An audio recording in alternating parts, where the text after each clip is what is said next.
I mean, it's again another Malcolm Gladwell book in Blink. So if you read Blink, he mentions it in there, and it's around medical malpractice. So looking at all the ratios of, like how different doctors or whatever it is, what their rates of malpractice cases and stuff like that were, and he managed to basically look at it to a point of spending an extra 45 seconds to 60 seconds talking to a patient, and that chance of that doctor or whoever it was being sued for malpractice just dropped incredibly. And part of that reason was it didn't necessarily have to be communication around what was exactly wrong with the patient, but it was more just to create that relationship. So it could have been talking about the weather, but it was just spending a bit more time talking to the patient, created a much better environment in the long term, even to the point of there was a case that he mentions where a doctor clearly got the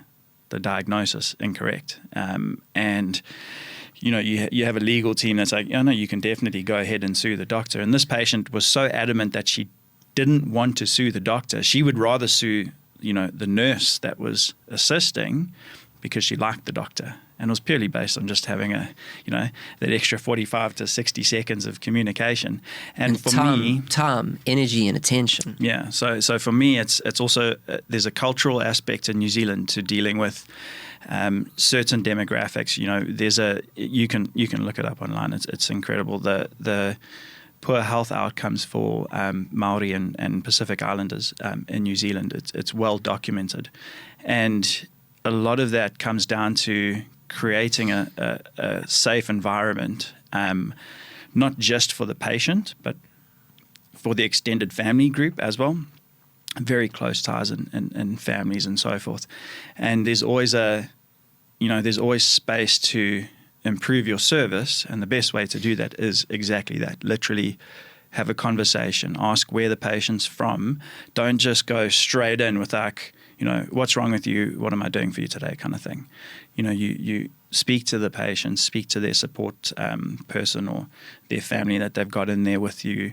I've tried to create an environment within my office space to move away from that kind of staged clinical setup, and to help with kids as well. I've got a great little animated poster that I've got up in my office with the English and Te Reo Māori, or the Māori language definitions. And I haven't used it that much with many of the kids, but it just creates an environment. And I've had somebody actually mention it to me that just walking into the room and just seeing that poster already puts them at ease and allows a kind of almost a bit more trust between patient and clinician perspective.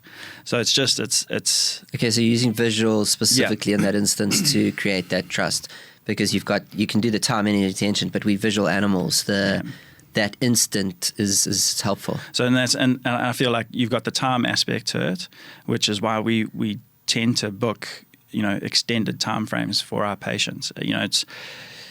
It's easy to try and squeeze as many patients as we want. And, maybe you'd see more patients in a day, but what is your service delivery like? What service are you providing to each of those patients? It's hard to understand the complexity of each patient until they come in. You might think, oh, this is just a simple brace, or this is just something that's quick and easy, but you don't have any understanding of the background. So part of it is that discussion with the patient, getting all of that out, all that information. So that's like the more direct communication with the patient, and you're improving on that communication. But then having those subtle like background reminders or background prompts, that poster, we try and settle the kids as much as possible. Like that's the big, that's probably one of the more difficult things, is just, how they say in movies, dealing with kids and animals are the hardest thing. And same thing, kids generally tend to have, and you've mentioned it to me as well before, kids tend to have quite a hesitance or reluctance anything medically related, especially during COVID. You're dealing with kids and they're walking into a stranger's office space and everybody's wearing masks. So that was something else, like learning how to animate with my eyes far more than like verbally or speaking or using my mouth. So you're losing a bit of that. So it was pretty tough during COVID times dealing with kids, and you're trying to you use your eye contact a lot more.